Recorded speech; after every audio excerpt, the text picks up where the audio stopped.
弘治11年10月，太监李广自杀的消息传来。明孝宗朱佑樘从遗物中找到李广的账本，上面记满了文武官员馈送的黄米、白米各千百担的数字。天真的朱佑樘问：李广的饭量很大吗？要这么多粮食呀？左右告诉他，这黄米白米不是粮食，而是金银。至此，李广大规模受贿之事才浮出水面。那些曾向李广行贿的官员，一个个惶恐不安，连夜跑到朱佑樘的小舅子寿宁侯张鹤龄那里求救。10载，张鹤龄府前，月下见教影重重。大明立国130周年之际，一场权力斗争一触即发。作为太监，李广自杀前在内外朝的权势极大，文武大臣向他行贿，给排长队。他甚至能够干预内阁人选，比如邱逊由礼部尚书进入内阁，便有李广从中出力，二人的私交不一般。弘治8年，朱佑樘为自己的妹妹德清公主招驸马，有个名叫袁相的富二代提着钱往李广家跑，结果被内定为驸马都尉。这事被捅出来后，言官集体弹劾李广，但朱佑樘只是让重选驸马，对李广则置之不问，连皇帝的妹妹都敢坑，暴露后还毫发无伤，可见李广有多受宠。有意思的是，朱佑樘沉迷道术并宠信宦官，而史书对他最大的赞誉，恰是夸赞他压制宦官势力并取缔道教斋教。而这二者并不矛盾。前朝先帝明宪宗在位时，在宫中养了大批僧道，堪称真人遍地走，国师多如狗。朱佑樘即位后，罢遣国师真人1000余人，那些为非作歹的宦官也均遭到罢黜。但史书普遍忽视了朱佑樘的另一面。新军烧完3把火以后，他便逐渐走上了父亲走过的弯路。弘治3年，朱佑樘即位已3年而没有子嗣，有点着急了。作为一个皇帝，正常的做法是广纳嫔妃，普降甘露，但践行一夫一妻制的朱佑樘想法异于常人，他在求人和求己之间选择了求神，下令再建其圣4教，祈求子嗣诞生。谁知第2年，皇太子朱厚照真的诞生了。朱佑樘这下对道教斋教死心塌地，崇尚道教到了如痴如醉的地步，不仅恢复父亲成化时期的斋教场所，还在各地疯狂修建道观。与此同时，以宦官为内臣，牵制外朝官员，亦成为朱佑樘治国理政的一个手段。朱佑樘跟宦官的特殊感情还在于，他出身坎坷，从被承认为皇子到保住储君之位，背后都有宦官的身影，所以他对宦官是有感情的。在此背景下，懂方术的李广以宦官身份获宠，便是顺其自然的事了。在朱佑樘眼里，李广不是普通的宦官，而是自己修道路上的亲密道友。而李广得宠后，更进一步强化了阉党集团的地位。梁芳、汪直、刘瑾等宦官通过他的相助，或重新回朝，或崭露头角，也进一步助长了皇帝对于方术的迷信，从勤政之君变成了怠政典型。直到一次偶然的天灾，阻止了朱佑樘持续下坠的势头。天灾自古就是朝廷内部党争的绝好抓手。弘治8年12月，河南、江西、陕西等多地发生地震，户部主事胡贯趁机进谏，将天灾与太监干政联系起来，说这是上天发出的警告。但这封指名道姓的奏书递上去后，被皇帝压了下来。随后的1年多时间里，包括时任内阁首辅徐溥在内，陆续有官员站出来提醒朱佑樘远离奸佞之人。朱佑樘心知肚明，虽曾劝李广收敛一些，但从未对李广采取实际措施，二人依然每日修炼斋教。但他也未对多嘴的官员进行惩处，每次有人上书劝谏，他总是加内之，表现出一副虚心内谏的样子，虽然实际上并未做出任何改变。就是这样一种和稀泥的态度，让朱佑樘在历史上赢得了极佳的口碑。到弘治11年，2次偶然事件的叠加，李广才走上末路。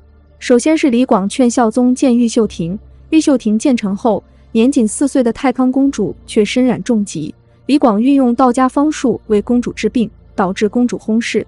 随后是朱佑樘祖母孝肃皇太后居住的清宁宫发生火灾，宫中传言火灾乃见玉秀亭犯太岁引起，本就对李广不满的孝肃皇太后因此怒斥李广。10载，火灾当夜，李广因惧怕而饮鸩自尽。李广自杀后，朱佑樘对其法术仍然深信不疑，专门派人去李广的府邸搜寻其方一书。结果只找回了一卷李广受贿的账本。事情传开后，酿成了一起大风波。那些曾向李广行贿的官员，一个个惶恐不安，纷纷寻求洗白。而科道言官们则兴奋不已，纷纷上书要求根据李广纳贿账本清算李广余党。一时间，大量宗室皇族、文武重臣共32人遭到实名弹劾。6部尚书中，除兵部尚书马文生之外，其他5人无一幸免。可想而知，如果全部清算下来，整个朝廷秩序可能瘫痪。这时候，朱佑樘终于展现了他作为一国之君的危机处理智慧。他找到内阁班子询问处理意见。当时的内阁由刘健、谢谦、李东阳组成，3人皆以道德文章著称，故面对皇帝的问询，一致主张按照李广受贿账本名录重惩行贿官员。此时，朱佑樘撒了个谎，他说所谓的李广受贿账本并不存在，追究起来恐怕打击面太大了。我们可以推断，受贿账本可能仅有朱佑樘本人看过，连内阁成员都没看过。所以朱佑樘为了平复此事，故意声称压根儿就没有账本存在。在皇帝的坚持下，这件事就这样告一段落，不再追究。但李广事件的余波仍未平息，尽管朱佑樘表明了不再追究，大明王朝的西北还是传来了一个噩耗。弘治11年12月，在前线领兵抗击鞑靼的老将王悦去世。李东阳在王悦的墓志中隐晦地说，王悦是交劳过度而死。实际上，王悦是因为陷入了李广事件，被言官们弹劾，不胜忧悔而病死。李广自杀后，被言官实名弹劾的官员中，王悦的名字赫然在列。这不是王悦人生中第一次被指结交权阉，但这一次73岁的老将终于没能挺过去，成了李广事件中政治斗争的牺牲品。王悦是一位文武全才，为人狂傲不羁，却能屡立战功，并以文臣封爵。但他的一生大起大落。明宪宗在位期间，王悦便与权阉汪直结交，有了靠山，王悦才能大胆地总治三边，抗击鞑靼，并取得红岩池之战、威宁海之战等战役的胜利。但到成化19年，汪直败落后，王悦受牵连，遭夺爵除名，谪居安陆。朱佑樘即位后，王悦多次上书诉冤，在权阉李广的助力下，朱佑樘最终恢复了王悦督察院左都御史之衔，宁其治世。王悦因权阉而跌落，亦因权阉而重新蓄势待发，这是王朝政治权力格局的分配使然，当然也与个人的选择有关，但士大夫集团由此认定他是奸佞，也过于武断了。弘治10年，鞑靼的达延汗屡次率军骚扰大明边境，朝廷决定重设延绥、甘肃、宁夏3边总治官，先后推举了7人，均未符合朱佑樘的心意。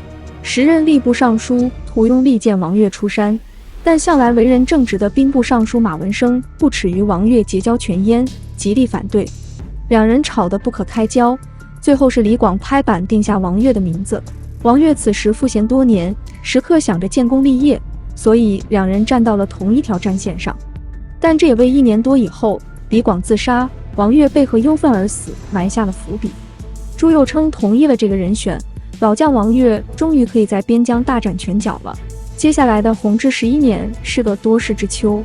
7月，王悦兵分3路，直捣贺兰山，取得与鞑靼战争的胜利。但3个月后，李广自杀。又过了2个月，陷入李广事件而遭到接连弹劾的王悦在甘州逝世。失去猛将的明朝，面对鞑靼的侵扰，又回到了败多胜少的被动局面。明孝宗实录称，王悦死后，边关再难找出一个比肩王悦的将领。王悦之死，对于渴望用人的朱佑樘形成了重大的内心冲击。为了政局的稳定，朱佑樘虽然没有追究李广事件的牵连者，包括被弹劾的5部尚书也未被撤职，但是他终归要面对这次政治动荡的后遗症。弘治13年5月，大明出现日食和彗星，这在古代被认为是灾异迭现。借助灾异，监察御史刘芳等人重提李广事件。有意思的是，朱佑樘的态度跟2年前相比，发生了180度的大转变。他立马对这起旧案表现出浓厚的兴趣，因此一些学者认为，此次言官再次弹劾上书，极有可能已得到朱佑樘的授意，二者配合才会如此默契。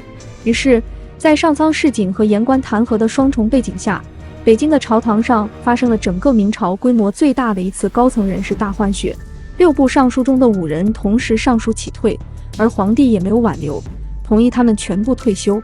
除了唯一的好人兵部尚书马文生之外，其余5个尚书都走人了。这么大规模的高层人事调整，朱佑樘竟能从容应对，可见一切尽在他的掌握中。明史的记载更有深意，说吏部尚书屠庸等人的离去是罢而不是辞，这或许更能说明5部尚书不是主动求去，而是被罢职的。时隔2年，朱佑樘终于对李广事件来了一次总清算，这也表明他要重启新政的决心。5部尚书致仕后，朱佑樘在短时间内对6部和督察院进行了重组，由此确立弘治朝最后5年的人事格局。从此，朱佑樘发生了根本性的转变，开始勤政治国。作为一个守成之主，朱佑樘没有魄力改变大明日积月累的社会危机，在内忧外患中难以有大作为，这是令人遗憾的地方。但作为一国之君，他有魄力进行自我革命，迷途知返，终于在人生的最后数年摆脱了李广事件的影响，从一个堕落之君转变为勤政之君。如此知过能改的君主，在历史上也确实罕见。此时的明朝已经走到了王朝生命的中后期，财政问题愈发凸显，这也是长久困扰朱佑樘的大问题。但他已经没有时间了。弘治18年，明孝宗朱佑樘突然驾崩，年仅36岁。朱佑樘的死非常突然，从生病到死亡中间仅8天时间，这引起了朝廷主要官员的怀疑。孝宗驾崩第5天，吏部尚书马文生便上陈追究庸医用药非遗民政起罪事，请求太子朱厚照对明孝宗死亡的原因进行调查，矛头直指太医用药不当。